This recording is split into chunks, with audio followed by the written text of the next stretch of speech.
Oh, it definitely looks like the correction period of gold is not over with yet. It's taken a slight bounce this morning after getting slammed down good. A lot of it, I think, was due to margin rate increases over in Europe, so they were selling off gold to meet requirements. There's a lot of stories out, and basically the gist of it is, and this is what's going to happen, but I don't think gold hit the bottom yet, and I'm going to hold off just a little bit to go short on it because there might be a slight bounce. It seems to be bouncing right now. A slight bounce. It isn't going up to like 1800, I don't think.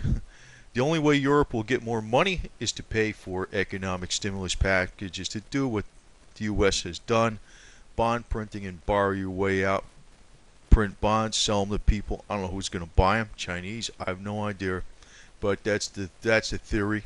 U.S. Federal Reserve financed the Obama stimulus package by quantitative easing, buying their own debt, and lent money to banks at 0% interest rates. So that's going to be extremely bullish for gold. But in the meantime, looks like we got one more crash going on here. So I don't really want to, you know, buy. I'm going to buy double leverage down, not triple leverage. For one, I'll just hold it, no stops, because I think it's going to crash to about here, below 1500. And one of the ways you can tell is this. These are public charts, actually, by the way, NetDania, used popularly by a lot of people. One way you could tell is if, say, you look, for instance, down here on the crash of the euro, it pretty much, this was actually gold and silver was at its lowest right here, December 28th. And euro crashed a little further. Gold and silver was going up a little bit more. Here, actually, the euro crashed probably to its fullest extent a little bit after, same deal, a little bit after gold and silver crashed to its fullest extent, which is back in September, the end of September. But if you actually look at the chart, how you see how this says like it went to a low here in the euro. It kind of like it almost bounces with it. It's not a perfect correlation, obviously. Obviously, it's not a perfect correlation, but it is a decent indicator. See what's going on. I think the euro is going to sink a lot further. It's probably going to get. I have this chart very a lot of periods on it. But it's going to probably sink to this area. But it might be, watching this is not going to really tell you exactly what's going to happen with gold and silver on a daily basis. It's difficult to, it might give you an indication, but not much of an indication. I am really looking at the charts per se, and I think you're following the laws of nature. This is going to go a lot further down. Now, right now, this is a daily chart, so let's go to a, 2-hour chart. We could say gold is falling in this trend channel. Now, since it bounced from here, let's expect it to go up to maybe here. Maybe here. 1670, 1675, maybe. And, when it has a little bit of a bounce, I'm going to get in there on double leveraged gold. I'm not going to put a large position in it. I'm going to use double leverage because in the big view, it looks like we're going to have this correction period down to here. It's going on right now. I know they're saying buy gold and buy gold, but I think this is the time to short it. And not exactly maybe today because there might be a slight bounce. The direction, it hit a point. It's going up a little bit. But, yeah, it would have been nice to do that last night, but wasn't aware of it, But I'm getting into position because there is plenty of room left for this to go down, and I'm not going to get triple leverage because that fund is a little bit, it's great for a day. That's what it's good for. It's great for one day.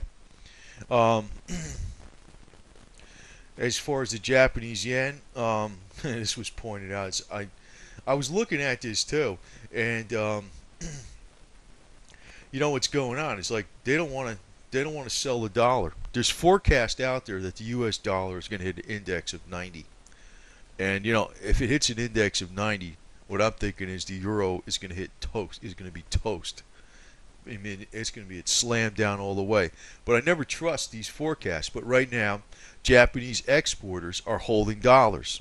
That's really what's going on here. So, if you look at this slam down here, this was this tsunami. This is what happened when the tsunami hit.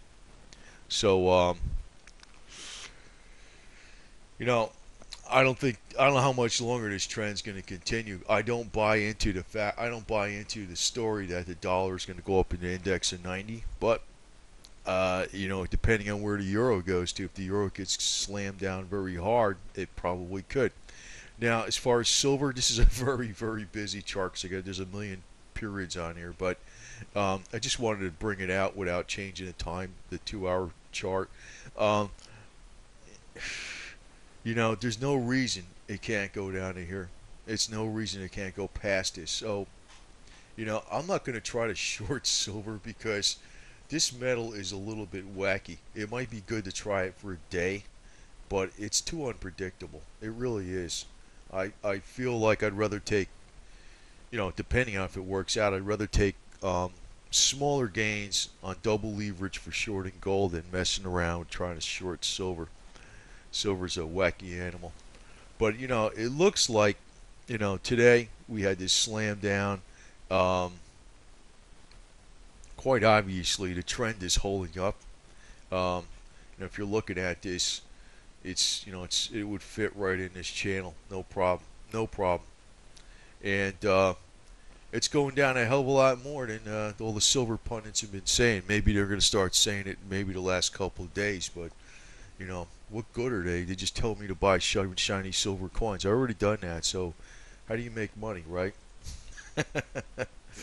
Now, if this channel got too popular, the problem is I wouldn't know. I wouldn't know. I mean, I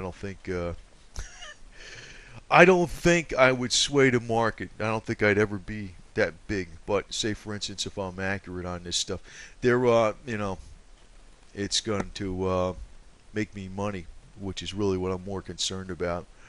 Um, as far as this going up to 90, it did actually almost touch 90. This is the dollar index back on in June, and this is when the euro was like 122 around there, and they thought it was going to crash through the floor, but it never did because the powers that be kept supporting it. Actually, a lot of our QE2 went to European banks. So, the powers that be want to support this euro at all costs. So, Mark Farber says they might eject some of the weaker nations. Yeah, that might be true. Maybe Portugal or something might be out of it. I don't know. I don't know if Greece is going to be out of it because it's not that big. And the symbology is too great for Europe. That's one of the things I keep thinking about with Greece. They might not actually reject that nation. I don't know. But if they reject Spain, that's going to be a major thing. Italy, I don't know if they can reject Italy because actually in northern Italy there's a lot of industry, and it probably wouldn't be smart to do that because it is the third largest economy in Europe. Basically, without Italy, even though there's a lot of debt there, um, they're they're taking a little bit too much out of the euro. Then I don't know if they would reject Italy. I'm not sure. I'm not sure. I don't think they will either. I don't think they will. But there could be some nations ejected out. I don't know. It could be Portugal, possibly Spain, and maybe another nation. I'm not sure. But if they don't have Italy in there, I'd imagine um, it's kind of it would almost completely fall apart because it's basically going to be Germany and France, two nations. That's going to be most of it right there. That just wouldn't it wouldn't seem like a euro. It wouldn't seem like a euro. So I don't think Italy is going to leave. Probably not Greece because they're so small. They're not going to. They might not drag it down all the way. So it could possibly. I would think Portugal, um, maybe Spain too. Maybe Spain too. Um, but as far as this dollar index going up, it could because of what's going to happen in the euro. So you might see gold going up and the dollar index going up but for the immediate short term, we're going to see gold and silver crashing like crazy. Um, Eventually, they're going to start printing more money. This crash probably occurred because of them raising the margin requirements and in Europe. So, but you know, and also looking at some of these fib points, um, you know, I can't really say a whole hell of a lot about some of these things because, you know, if you dig in a little bit too hard, I mean, you could say fib points, resistance points, yes, but you really can't predict day-to-day movements too good unless you write on a news wire. Um, I don't think it's going to. I think from here, you know, looking at this chart, let's bring it a little closer. Um, you know, since it had a hard down day here, a lot of times it takes a little bounce, and it actually is bouncing right now. Could come to the top of this trend channel. You know, and actually I figured out with some of the fib from here to here, you know, the devil number 1666 would be around the top of this trend channel. That might be where I get in and go short 1666 or just a little bit above that. And I'm just going to go in double leverage short position on pro shares. I forgot what it was. I know it's got initials in there, GG, I believe it is.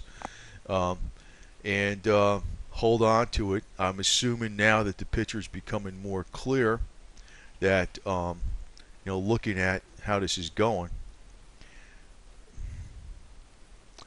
that kind of does put the bottom around. If you just, well, you know what? It's usually the curve is a lot steeper. That does put the bottom around March, the end of March or beginning of April, as one of which somebody pointed out by timing the intervals between the lows, you know, when they hit these lows. And that was good because now I'm looking at the trajectory. You know, the downslope is a lot faster than the upslope. Um, just kind of eyeballing it, it would put it around the end of March, very beginning of April, over that weekend. So there might be a slight bounce in gold. I'll probably still plan to get in my position for ultra double leverage gold. Probably, what's today? Wednesday? Probably Friday. I probably will do that Friday. There might be a little bit of a bounce in the damn metal. And then who knows what's going to happen over the next 2 weekends. So there'll be some gains to make. It's not going to be huge gains, but it should be some gains. So the plan is probably still going to hold up.